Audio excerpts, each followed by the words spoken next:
राम दोस्तों, स्वागत है आपका हमारे चैनल गुरुदेव एजुकेशन इंस्टीट्यूट में। आज हम बात करने जा रहे हैं केस स्टडी के बारे में कि भाई केस स्टडी बोर्ड्स के अंदर किस तरह से 100% ठीक करी जाए। तो मैं जो प्रोसीजर बताने जा रहा हूं वो प्रोसीजर अगर आप अपनाओगे तो मे बी आपकी केस स्टडी 100% ठीक हो जाए। Let's start. देखो, केस स्टडी करने का जो सबसे आसान तरीका है वो है, सबसे पहले आपको ना कंसेप्ट अच्छे आने चाहिए। एक वीडियो मैंने ऐसा बनाया है जिसमें मैंने पूरा बताया है कि आप एनसीईआरटी किस तरह से 100% अच्छे से कर सकते हो। तो अगर आपने एनसीईआरटी अच्छे से करी है, आपको कंसेप्ट अच्छे से आते हैं हर चैप्टर के, चाहे मतलब उस कंसेप्ट से कोई भी फिर क्वेश्चन रिलेटेड आ जाए, आप उस कंसेप्ट से कर सकते हो। हाँ, कोई और टाइप का सवाल आ गया, मे बी आप वो अटेम्प्ट ना कर पाओ, बट अगर एनसीईआरटी के कंसेप्चुअल क्वेश्चंस आप अच्छे से कर रहे हो और उसमें कोई गलती नहीं कर रहे, तो आपकी केस स्टडी बहुत आसानी से हो जाएगी। अब वो कैसे होगी, मान लेते हैं हमारे पास कोई एक केस स्टडी आई। सबसे पहले हमको जो आइडेंटिफाई करना है वो करना है कि ये किस चैप्टर से आई है। Chapter name. केस स्टडी अच्छे से पढ़ो, क्वेश्चंस जो उसके दिए हुए हैं उसको अच्छे से पढ़ो। फिर कोशिश ये करो कि अगर आप ये आइडेंटिफाई कर लो ना कि ये किस चैप्टर से आई है, तो आपका 50% जो प्रॉब्लम है ना वो हल हो गई। हो सकता है आपको ये आइडेंटिफाई एकदम से ना हो पाए, या एक या दो चैप्टर्स में आप कंफ्यूज हो जाओ कि ये केस स्टडी किस चैप्टर से आई है। कोई बात नहीं, आप दोबारा से केस स्टडी पढ़ो, तीसरी बार पढ़ो, 2-3 बार जब आप पूरी केस स्टडी पढ़ोगे, आप 100%, अगर आपको कंसेप्चुअल क्वेश्चंस यानी कंसेप्ट अच्छे से आते हैं, चैप्टर्स क्लियर हैं, आप 100% ये आइडेंटिफाई कर लोगे कि केस स्टडी किस चैप्टर से आई है। अब आपने आइडेंटिफाई कर लिया कि ये इस चैप्टर की केस स्टडी है। अब जो सेकंड स्टेप आता है ना, वो ये आता है कि आप पूरा रिवाइज करो दिमाग के अंदर, कंसेप्ट्स क्या थे उस चैप्टर में, कौन कौन से कंसेप्ट्स आपने किए हैं, किस किस टाइप का आपने सवाल किया है, टाइप ऑफ क्वेश्चंस।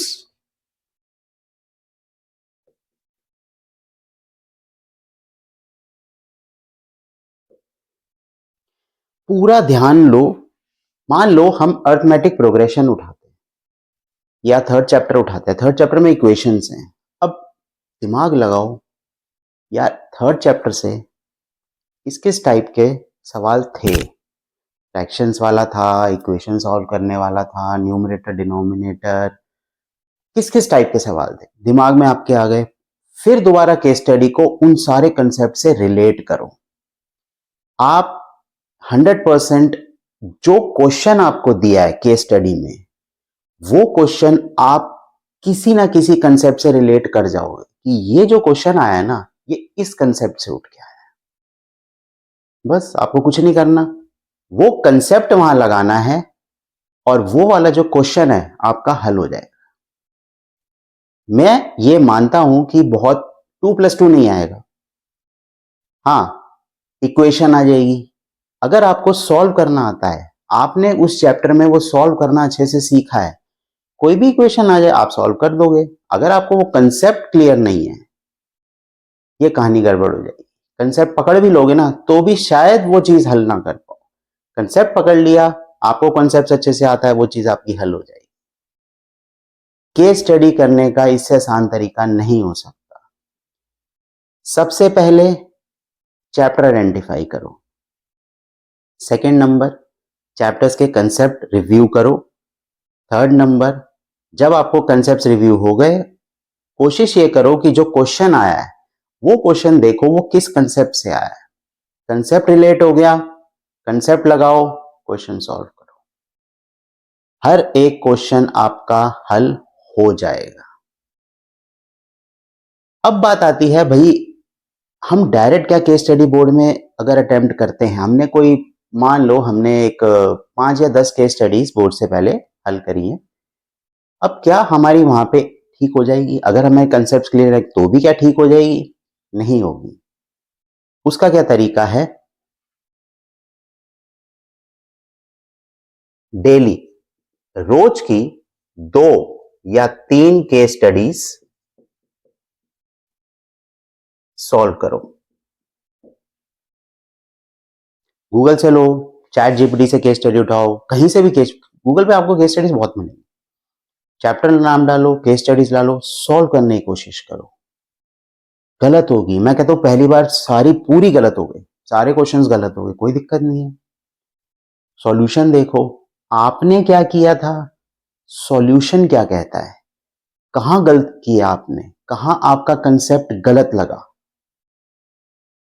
धीरे धीरे धीरे धीरे, हाँ अभी ज्यादा टाइम नहीं है, इसीलिए मैं कह रहा हूं रोज की 2 या 3 करो। उससे क्या होगा, धीरे धीरे आपकी प्रैक्टिस बनेगी और आप रिलेट करना सीख जाओगे कि किस टाइप का अगर सवाल आएगा तो मुझको किस कंसेप्ट के साथ कैसे रिलेट करना है। डायरेक्ट बोर्ड में अगर आपने कहा भाई मैंने 5 केस, अब सैंपल पेपर आपके पास है बहुत सारे मार्केट में, आपने खरीद लिए, उसमें आप केस स्टडी सॉल्व कर रहे हो, कितनी केस स्टडी कर लोगे, 10, 20, 30, इससे ज्यादा केस स्टडी नहीं कर पाओगे। ठीक है, आप कहते हो जी मैंने 20 केस स्टडी कर ली और अब मैं जा रहा हूं बोर्ड देने। जरूरी नहीं है कि आप वहां पे 100% सही कर दो, इसलिए आज ही से रोज की 2 या 3 केस स्टडी जरूर सॉल्व करो। करते करते करते करते जब तक वो बोर्ड आएगा तब तक आप केस स्टडी में इतने परफेक्ट हो जाओगे कि जैसे ही क्वेश्चन आएगा वैसे ही आप चैप्टर लिंक कर दोगे और वैसे ही आप कंसेप्ट हल कर दोगे, क्योंकि आपको मालूम है इस तरह का सवाल अगर आता है तो मुझको इस तरह से कंसेप्ट लगाना है। आपकी केस स्टडी ठीक हो जाएगी। अगर आप केस स्टडी की प्रैक्टिस नहीं करोगे तो आपकी केस स्टडी ठीक होनी मुश्किल है। और केस स्टडीज अगर आपके बोर्ड में ठीक हो गई तो भाई आपने मैदान मान लिया, क्योंकि ज्यादातर जो स्टूडेंट्स होते हैं वो अटकते हैं केस स्टडी में। आप क्वेश्चंस हल कर लोगे, एमसीक्यूज हल कर लोगे, बट केस स्टडी अटक जाते हैं। इसलिए बहुत जरूरी है रोज की 2 या 3 केस स्टडीज की प्रैक्टिस जरूर करो। आपके मन में एक सवाल उठ रहा होगा कि भाई एक चैप्टर की कितनी केस स्टडी हम लोग प्रैक्टिस करें, ऐसे तो पता नहीं कितनी कर लो। उसके लिए ना सबसे पहले एक प्लान बनाओ कि भाई मेरे को ना सबसे पहले तो तैयार करनी है एनसीईआरटी, इसके अलावा मेरे को कोई किताब तैयार नहीं करनी केस स्टडी के लिए। एनसीईआरटी कैसे करनी है उसका मैं वीडियो बना चुका हूं। एनसीईआरटी आपकी तैयार हो गई, एक चैप्टर की कम से कम 20 से 30 केस स्टडी आपको बोर्ड से पहले करनी है। ये आपको ऐसे नहीं करनी कि पहला चैप्टर मैंने पकड़ लिया तो चलो भाई मैं 20 या 30 केस स्टडी पहले चैप्टर की करता हूं, नहीं। एक चैप्टर पकड़ो, फर्स्ट चैप्टर, जैसे मान लो आपने फर्स्ट चैप्टर पकड़ा, फर्स्ट चैप्टर की 5 केस स्टडी करो। सेकेंड चैप्टर पकड़ो, फिर इसकी 5 करो, और इसके साथ साथ 2 केस स्टडी फर्स्ट चैप्टर की करो। फिर थर्ड चैप्टर पकड़ो, 5 केस स्टडीज की करो, 2 फर्स्ट की करो, 2 सेकंड की करो। ऐसे ऐसे करके सारे चैप्टर्स की केस स्टडीज करो, ताकि हर चैप्टर आपके टच में रहे, आपके लिंक में रहे। हर चैप्टर की केस स्टडी जब आप करते जाओगे करते जाओगे करते जाओगे, इतनी प्रैक्टिस हो जाएगी कि भैया केस स्टडी आई, आपको समझ आ गई केस स्टडी ये है, फटाफट आप लिंक कर दोगे कि ये किस कंसेप्ट से है, किस चैप्टर से है, कैसे करना है, खत्म। 10 मिनट के अंदर केस स्टडियां हल कर दोगे बोर्ड के अंदर। बट मैं फिर कह रहा हूं उसके लिए आपको एनसीईआरटी के कंसेप्ट्स बहुत अच्छे से आने चाहिए, क्योंकि अगर कंसेप्ट नहीं आएंगे तो हो सकता है किसी एक पार्ट में आप अटक जाओ। मे बी आप, जैसे मान लो एक केस स्टडी के 4 पार्ट आते हैं, आपने 3 सॉल्व कर लिए, एक में अटक गए, हो सकता है ऐसा। और कंसेप्ट अच्छे से आते हैं, हो सकता है सारी केस स्टडी अच्छे से सॉल्व हो जाए।